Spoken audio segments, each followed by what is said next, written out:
I'm Adrian Barker, and last year I got hooked on the Porsche story, and now I'm back. This time we're going deeper. This is the untold story of F.A. Porsche and the watch that started it all.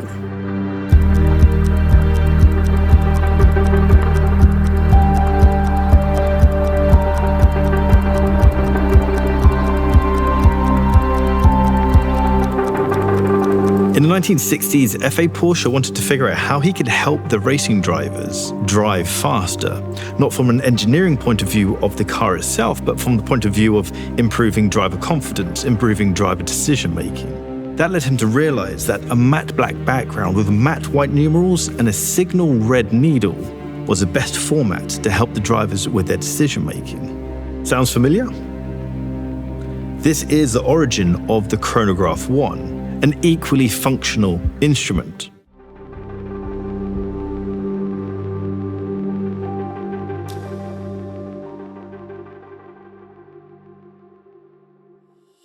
Ferdinand Alexander Porsche grew up in a world immersed in design and engineering. At the age of 13 in 1948, he witnessed what some say to be the birth of Porsche when his father launched the 356. All of this had such a heavy influence on Ferdinand Alexander Porsche that he was the only one in his family to go on to be formally trained in design.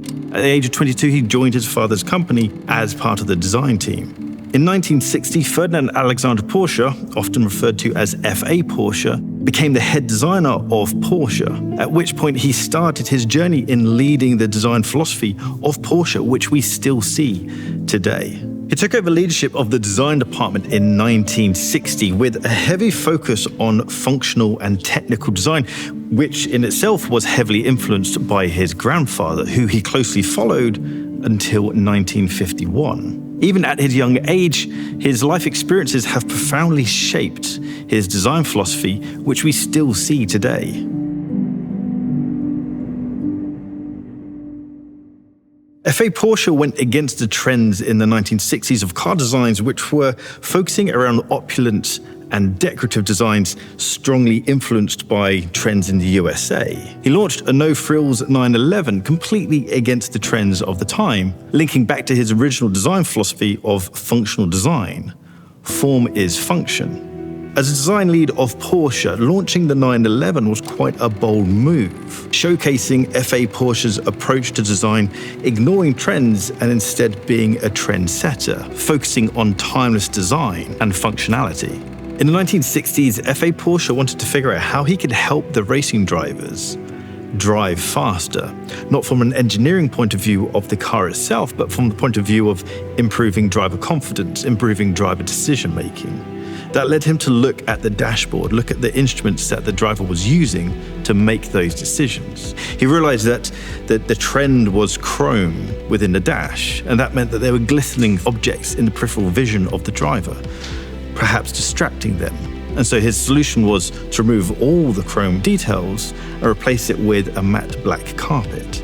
That then led him onto the instruments themselves, and he started to explore what was the best background for an instrument, what was the best color for the numerals and the hands. That led him to realize that a matte black background with matte white numerals and a signal red needle was the best format to help the drivers with their decision-making. And now we can look back and say it's stood the test of time.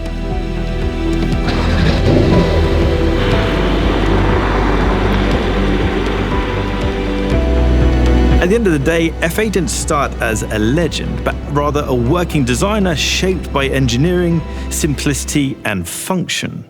This was a signal of what was to come, how he would go on to shape Porsche and Porsche design over the next years. The timeless design of the 911 and F.A. Porsche's focus on functionality influenced another passion of his: watches.